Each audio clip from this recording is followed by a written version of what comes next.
ग अंबे उदे उदे ग अंबे उदे उदे ग अंबे उदे उदे ग अंबे उदे उदे ग अंबे उदे.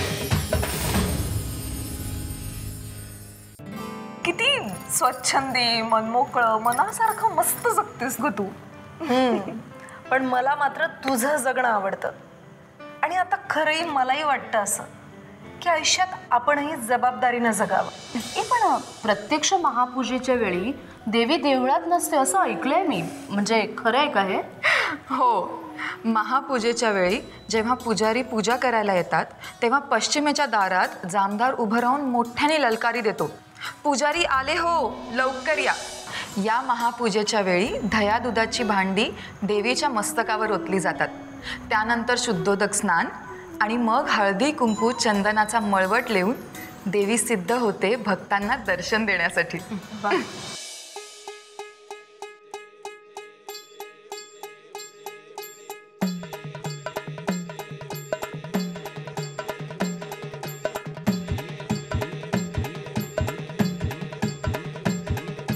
उदे ग अंबे उदे उदे ग अंबे उदे उदे ग अंबे उदे उदे ग अंबे उदे. करवीर निवासिनी महालक्ष्मी उदे ग अंबे उदे उदे ग अंबे उदे उदे ग अंबे उदे उदे ग अंबे उदे उदे ग अंबे उदे. वाह, केवढी गर्दी फुलली आहे नाही आज. नमे अगं, गर्दी तशी रोजच असते, पण आज ललिता पंचमी आहे ना, म्हणून जास्ती गर्दी आहे. आज देवी महालक्ष्मी त्र्यंबोली देवीला भेटायला जाणार आहे. त्र्यंबोली देवी म्हणजे टेमलाई देवीच ना ग? अगदी बरोबर बोललीस रुचा. खरं तर टेमलाई हा त्र्यंबोली शब्दाचाच अपभ्रंश आहे. आणि तुम्हाला माहिती आहे का, काही ग्रंथांमध्ये असाही उल्लेख आहे की त्र्यंबोली ही देवी महालक्ष्मीची दासी आहे.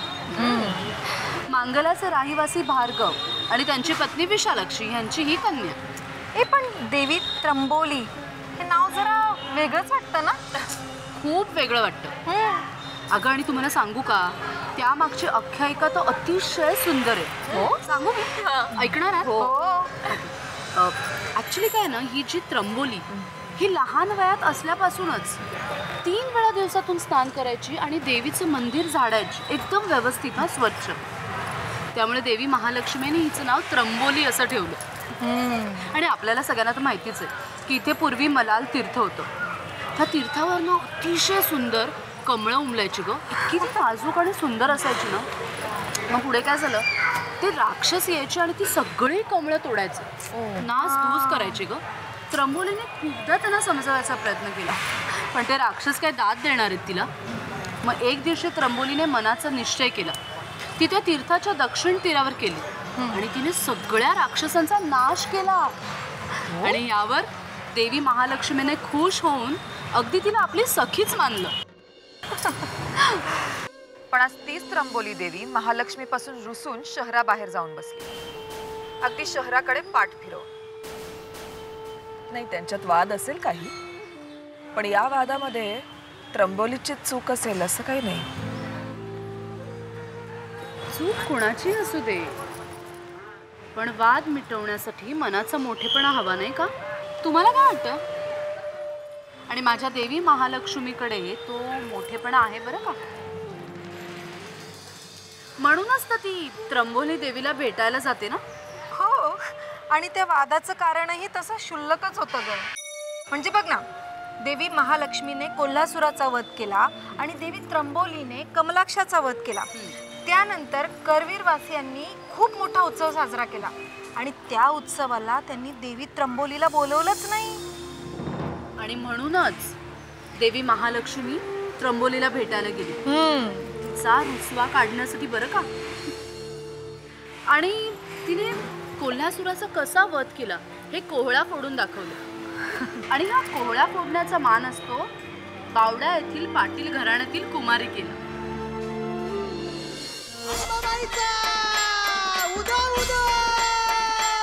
आलो दारी तुझ्या रेणुके, शरण आलो तुला अंबिके.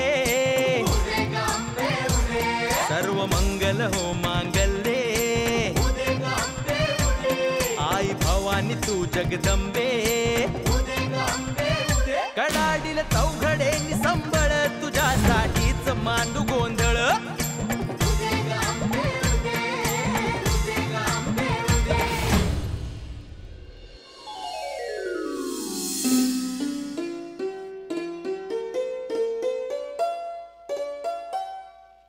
ती अप्रतिम शिल्प आहेत नाही. मी गंमत सांगू. लहानपणी ना जेव्हा मी बाबांसोबत इथे यायचे तेव्हा नेहमी बाबांकडे हट्ट करायचे. काय बाबा आपणही असंच घर बांधायचं. ए काही बोलते आई, असं घर? हो असं असंच दगडाचं. आणि तेव्हा ना बाबा मला नेहमी सांगायचे, बाळा आपण असं घर तर नाही बांधू शकणार, पण तुझ्या आयुष्याचं शिल्प मात्र मी असंच सुरेख फुलले इतकं की तुझ्या हृदयात स्वतः देवी महालक्ष्मी येऊन राहतील.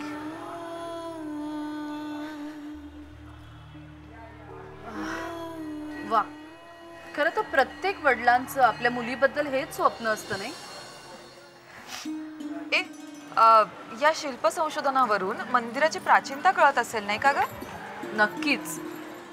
पण त्याही पेक्षा ह्या सगळ्या शिल्पांचा मंदिरांचा ग्रंथामध्ये जो उल्लेख आहे ना तो खरंच अभ्यासनीय आहे. मला वाटतं 13व्या शतकातील हेमाद्रीच्या चतुर्वर्ग चिंतामणी या ग्रंथामध्ये या मंदिराचा आणि देवी महालक्ष्मीचा उल्लेख आहे. अगं एवढंच कशाला, मार्कंडेय पुराण, बृहस्तोत्र रत्नाकर यामध्ये हा सगळा उल्लेख आहे.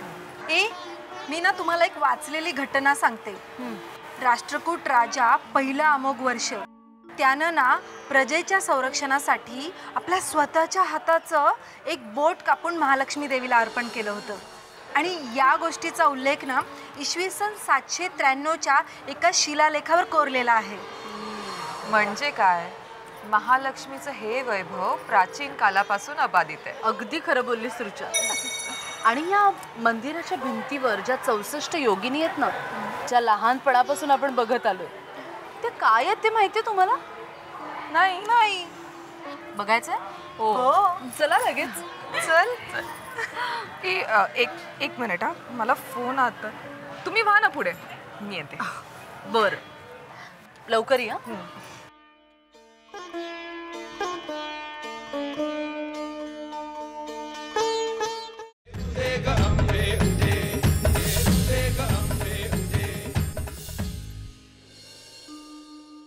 तुम्हाला माहितीये का, त्या 64 योगिनी म्हणजे त्या योगिनी आहेत असा लोकांचा विश्वास आहे.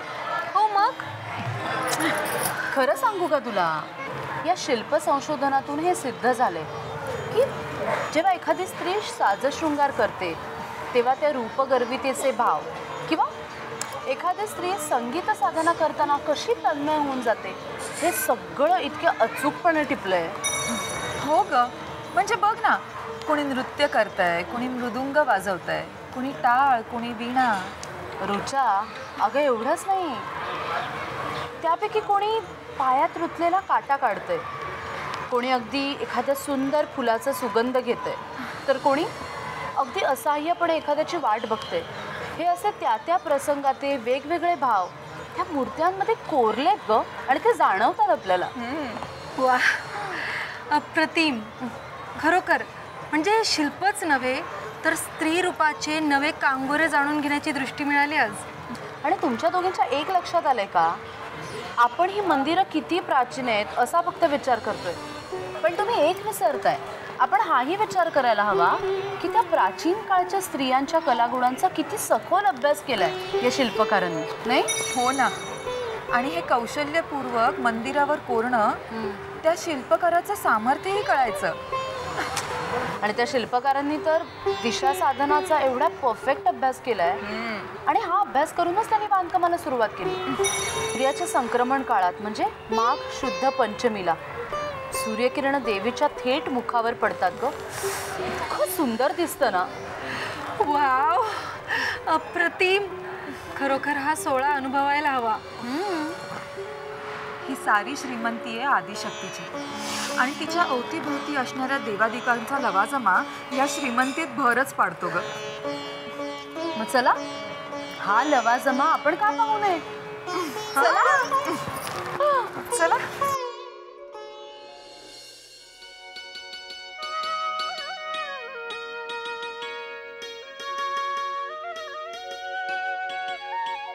मणिकर्णिका कुंड, काशी कुंड, या परिसरातील इतर मंदिरं, हे सगळं बघितलं की कसं मन हरपून जातं नाही?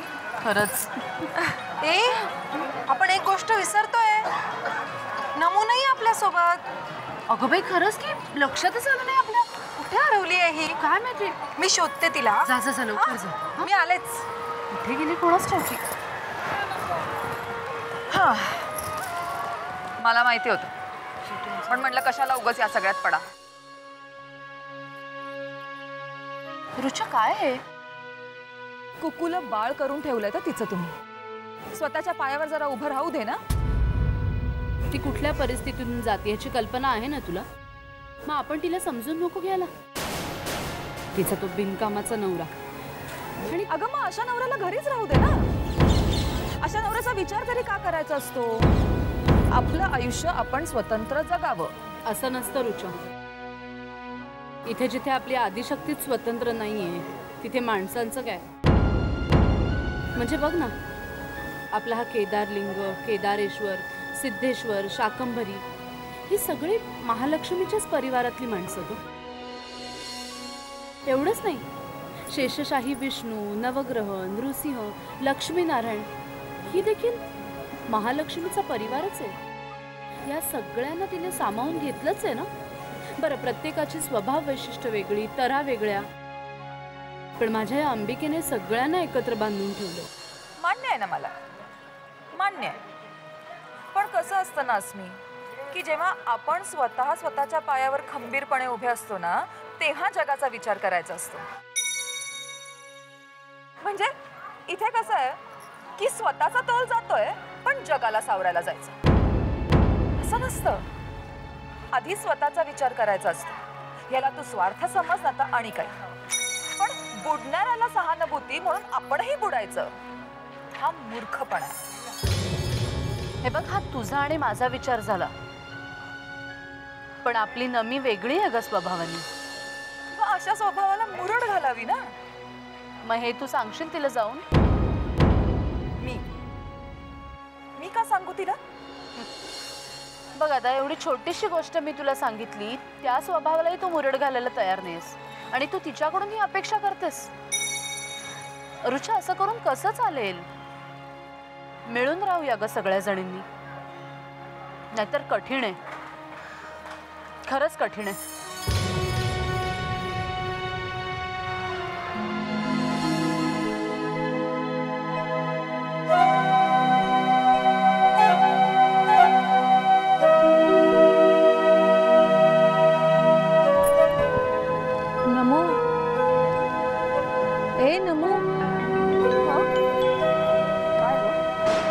काय झालंय नमो?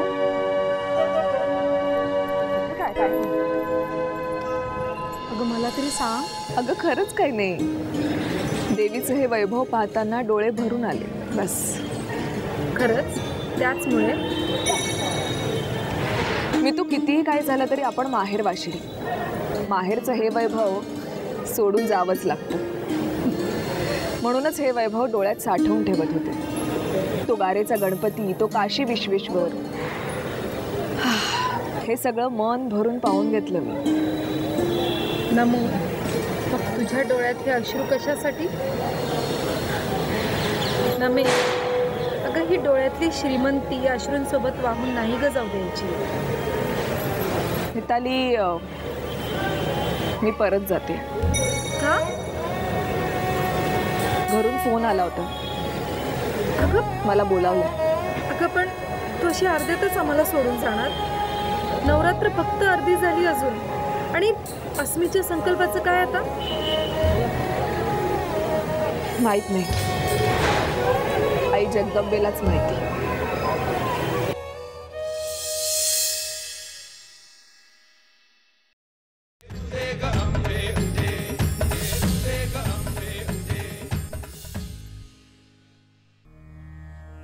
नमस्तेस्तु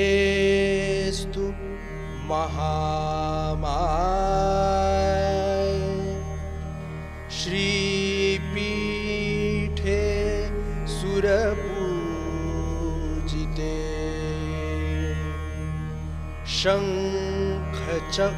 शंखचक्रगदा हस्ते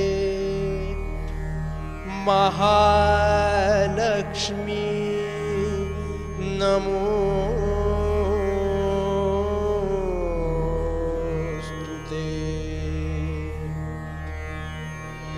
मी सौ मोहिनी मिलिंद दिवाण। आज नवरात्राचा 6वा दिवस, तरीही तिथीचा क्षय झाल्यामुळे आज पंचमी 5वी माळ अशी म्हटली जाते। पण आज श्री महालक्ष्मी करवीर निवासिनी जगदंबा हिनं आज कोल्हासुराचा वध केला। कोल्हासुराचा वध झाल्यानंतर तिला त्र्यंबोली देवीने खूप मदत केली। ती मदत केल्यानंतर विजयोत्सव साजरा करण्यात आला। विजयोत्सव साजरा करताना तिला श्री महालक्ष्मी अनावधाने विसरली, त्यामुळे त्र्यंबोली देवी रागावली, तिला राग आला। ती एक करवीर नगरीच्या बाहेर जाऊन एका टेकडीवर बसली। टेकडीवर बसल्यामुळे श्री महालक्ष्मीच्या ते नंतर लक्षात आलं। तिनं पण केला की मी दरवर्षी नवरात्रात पंचमी या 5व्या दिवशी श्री महालक्ष्मीला त्र्यंबोली देवीला भेटायला जाईल, आणि त्यामुळे हा त्र्यंबोली उत्सव हा करवीर नगरीत नवरात्रामध्ये पंचमी या दिवशी मोठ्या प्रमाणावर साजरा केला जातो आणि तिथं त्या दोघींची भेट घडवली जाते। हा या आजच्या पंचमीच्या दिवशीचा महत्वाचा भाग आहे।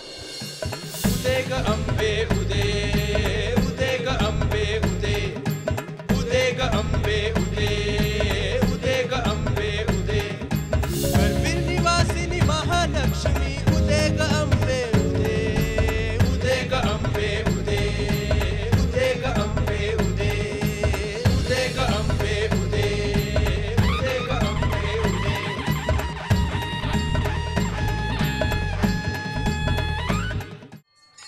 सुख करता दुख हरता वार्ता विघ्नाची, नुरवी पूर्वी प्रेम कृपा दयाची। सर्वांगे सुंदर उठशेंदुराची, कंठे दळके माळ मुक्ता फळाची। जय देव जय मंगल मूर्ती, दर्शन मात्रे मन कामना पूर्ती। जय देव रत्न खचित परा, तुझ गौरी कुमरा। चंदनाची ओटी कुमकुम केशरा, हिरे जडित मुकुट शोभे तो बरा। ऋण धन दोन पुरे चरणी गागरिया। जय देव जय मंगल मूर्ती, दर्शन मात्रे मन कामना पूर्ती। जय देव लंबोदर पीतांबर फणिवर वंदना। सरळ स्तोंड वकर तुंड त्रिनयना, दास रामाचा वाटपाहे सदना। संकटी पावावे रक्षावे सुरवर वंदना। जय देव जय मंगल मूर्ती, दर्शन मात्रे मन कामना पूर्ती। जय देव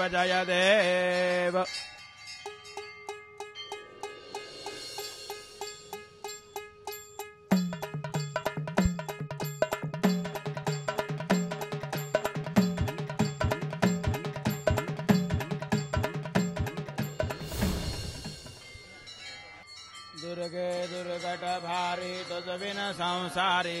अनाथ नाथे अंबे करुणा विस्तारी। वारी वारी जन्म मरणाते वारी, हारी पडलो आता संकट निवारी। जय देवी महिषासुर मर्दिनी, सुरवर विश्वर वरदे तारक संजीवनी। जय देवी त्रिभुवनी भुवनी, पाहता तुझ ऐसे नाही। चारी स्मरले परंत न बोलवे काही, साई विवाद करिता पडले प्रवाही। ते तुने भक्ता लागे पावसी लवलाही। जय देवी महिषासुर मर्दिनी, सुरवर विश्वर वरदे तारक संजीवनी। जय देवी प्रसन्न वदने प्रसन्न होसी निजदाशा। क्लेशापासून सोडवे तोडी भवपाशा। अंबे तुझ वाचून कोण पुरविल आशा। नरहरि तल्यण झाला पद पंकजलेशा। जय देवी महिषासुर मर्दिनी, सुरवर विश्वर वरदे। जय देवी स्टार रिफाइंड ऑइल प्रस्तुत आई अंबाबाई या मालिकेतील आजचा प्रश्न आहे, ललिता पंचमीस देवी महालक्ष्मी कुणाच्या भेटीसाठी बाहेर पडते? ए. त्र्यंबोली देवी, बी. महाकाली देवी, सी. ज्योतिबा आणि डी. रेणुका. या मालिकेत विचारल्या जाणाऱ्या प्रश्नांची उत्तरं एकाच पोस्टकार्डवर लिहून शनिवार दिनांक 22 ऑक्टोबर 2016 पर्यंत आमच्याकडे पाठवा. त्यासाठी आमचा पत्ता साम टीव्ही, सकाळ, पोस्ट बॉक्स नंबर 814, कोल्हापूर 416008. तसंच तुम्ही तुमची उत्तरं आम्हाला SMS द्वारे सुद्धा पाठवू शकता. त्यासाठी टाईप करा AAI स्पेस तुमचा योग्य पर्याय ABC किंवा D स्पेस तुमचं नाव आणि तुमचा पत्ता आणि पाठवा 9902099020 या क्रमांकावर. पत्राद्वारे किंवा SMS द्वारे 10 प्रश्नांची उत्तरं अचूक देणाऱ्या पहिल्या 5 भाग्यवान महाविजेत्यांना मिळणार आहे श्री महालक्ष्मीची भव्य 3 डायमेन्शनल प्रतिमा आणि महालक्ष्मी मंदिरात अभिषेकाची संधी. 5 उपविजेत्यांना मिळणार आहे महालक्ष्मीची नथ आणि 10 उपविजेत्यांना मिळणार आहे स्वामिनी साडी पुणेतर्फे मस्तानी पैठणी साडी.